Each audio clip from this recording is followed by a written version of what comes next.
Barabales, Jorge, bienvenido. ¿Cómo le va? ¿Cómo está, Antonio? Buen día. Qué lujos. Enorme gusto estar aquí compartiendo con Fer, va? porque lo he conocido recién. Qué locura. Personalmente. Hasta ahora tenemos 3 minutos de experiencia y amistad. Bueno, de experiencia en nuestra amistad. Claro. 3 minutos. Sobre todo donde hay niños o aficionados a la consola. Claro. Es un sonido muy familiar, ¿no? Está ahí todo el día. Pero además... ¿Qué significa eso? Eso que te matraca la cabeza y Ya de no, repente te castiga. ya no, yo ya liberé a mis hijos cuando quieran, desde que cumplan en el colegio, cuando Y hagan súbanle deporte, volumen. hagan lo que quieran, suban el volumen y ya. Así que no, sentimos que eres como un amigo de la casa. Muchas gracias. Sí, gracias, como Muchas gracias. alguien de la familia. Sí, un Eres de la decorado. familia, Un sí, decorado. Está la exactamente. planta, Sí, ya. el perrito y la voz. Sí, exactamente, ya. Así que es muy bueno. Barabales, Jorge, ¿cómo le va? México están? ayer estuvo en la cancha y ganó y le hicieron el homenaje merecido a Memo Ochoa, ¿no? Es como que a México le está saliendo todo redondito, ¿no? En el Mundial. Hay que buscar, Jorge, la relación del registro estadístico de México con la historia de los mundiales y te vas dando cuenta que solo porque arrancas con una selección como Holanda del 74, cumpliendo con el mismo registro una fase de grupos, ganando 3 partidos sin recibir gol, México se metió en esa lista ahora. Claro, sí, impresionante y hasta se permitió este homenaje a Memo Ochoa, que forme parte del récord también, es único, bueno, y México obviamente ya sabía que tenía el primer puesto asegurado, ¿no? En un grupo que tuvo una definición impensada en el resto. Sí, por lo de Sudáfrica, ¿no? Claro. Ahora, me dicen, Fer, que vienes de México, que están enloquecidos con el Mundial, con la selección, la celebración tras cada partido, más allá de que son locales, pero ni en Canadá, ni en México, ni en Estados Unidos cuando han ganado, hemos visto eso, pero es que me dicen que es toda México enloquecida. No, te ves las imágenes del Paseo de la Reforma con la gente, bueno, gente que confluye en el Ángel de la Independencia, que es donde regularmente suelen festejar las grandes victorias.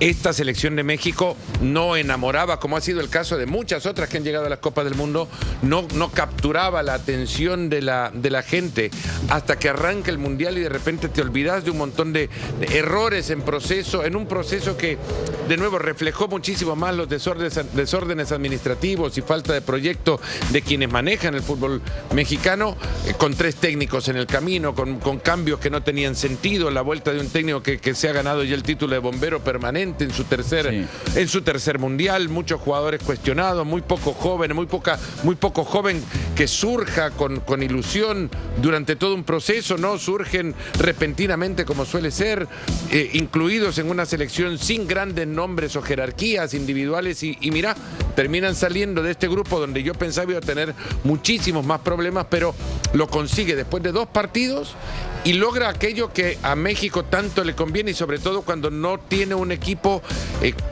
colectivamente fiable. Es bueno, pero no es fiable en función de que te puede jugar 3 o 4 partidos seguidos de la misma manera. Es quedarse en la Ciudad de México. Claro. Que pesa. Claro. Sí. Total. Y además con un camino que le promete ir relativamente tranquilo, más allá de lo que acabas de decir, que en cualquier momento aparece, pero es que tiene una tranquilidad inesperada, hasta un día que podría llegar a Inglaterra, ¿no? Claro, en octavos. Pero en octavos el camino sería, o sea, el cruce sería con Inglaterra. Para buscar volver a cuartos, que no lo hacen desde México 86. La altitud no te hace bueno a un equipo malo, pero te puede hacer malo a un equipo bueno. Es verdad. Sí, por eso hay que ver cómo Inglaterra le puede costar jugar ahí. Y además los el desplazamientos de Inglaterra, ¿no? Inglaterra está al otro lado. Inglaterra lo vio así desde el primer momento, incluso antes de conocer cuál sería su calendario.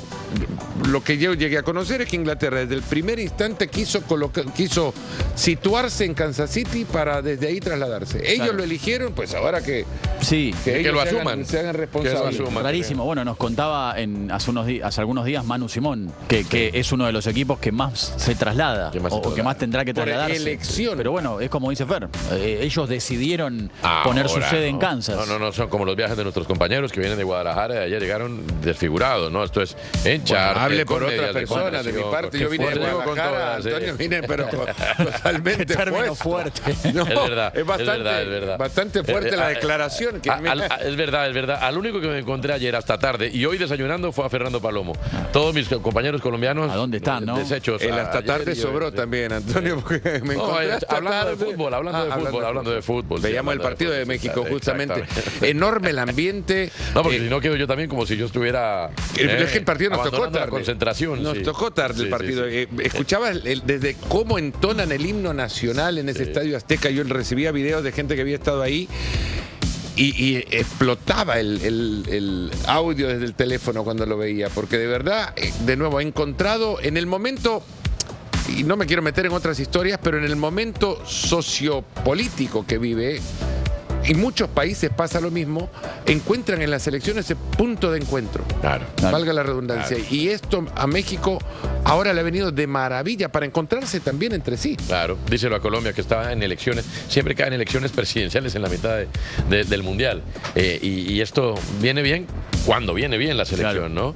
Y es una constante de Latinoamérica. Pero lo de México, yo creo que ellos son conscientes. Si hay alguien consciente de que va fiesta a fiesta sin pensar más allá, es México por todo el contexto que estaba anotando Fer, ¿no? Y además es sorprendente esto que marcaba Fer del Vasco Aguirre, porque quizás nosotros no dimensionamos lo que representa. Yo veía en estos días en la televisión, en la TV de acá, de Estados Unidos, un documental sobre él. Y claro, y vos ahí tomás noción de lo que Aguirre representa en el fútbol mexicano. Quizás un personaje controvertido, que ha tenido sus polémicas, pero como dice Fer, piloto de tormentas, ¿eh? Cuando hay lío, él claro, aparece, lo llaman y está. Y empoderado de su papel, y lo ves como habla, y ya... A ver, yo tengo una laminita del Vasco Aguirre cuando jugó en el México 86. Sí. Después dirigió a México en la final de la Copa América en 2001. Lo echan en México 86 en el último partido contra Alemania, en cuarto de final, cuando llega México a esa instancia. Pero uno ve las declaraciones del Vasco Aguirre en aquel 2001 cuando dirigió a México en la final de la Copa América, y lo ve hoy es un personaje casi de reality, ¿no?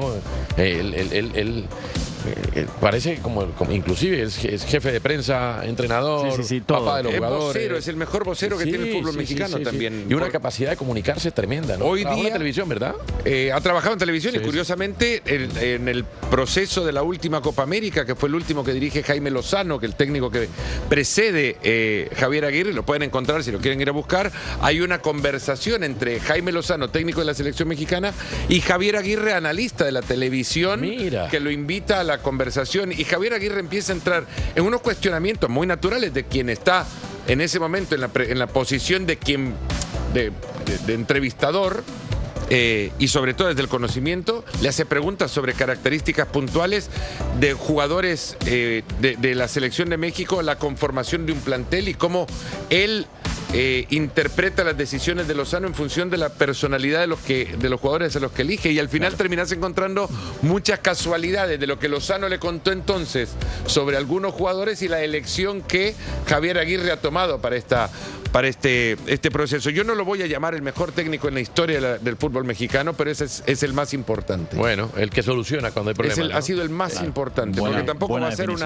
un técnico que tácticamente te revolucione un plantel, legado, ¿no? Pero te puede cambiar muchísimo desde lo motivacional. Y de nuevo lo ves, yo he estado muy cerca de él y me llevo la mano hacia la cabeza, porque la verdad es un dolor para los cuarto árbitros. Estuve una vez en un partido de Nations League a 2 metros de del cuarto árbitro, y entre los bancos de suplentes es un incordio permanente.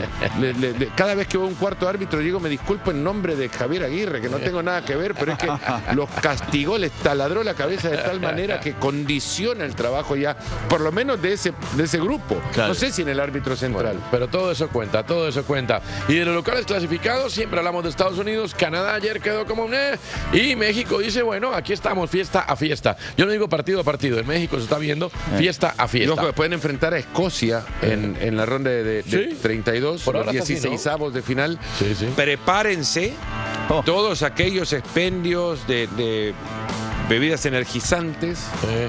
Preparen su inventario, su stock, alisten la bodega. Escocia y México en un mismo lugar. Bueno, claro, lo que puede ser, ¿no? El después puede ser. No, lo que también será. Sí, claro. Por ahora están emparejados así, falta mucho para conocer más terceros y demás, ¿no? Nosotros la seguimos en ESPN Fans, la panadería está lista.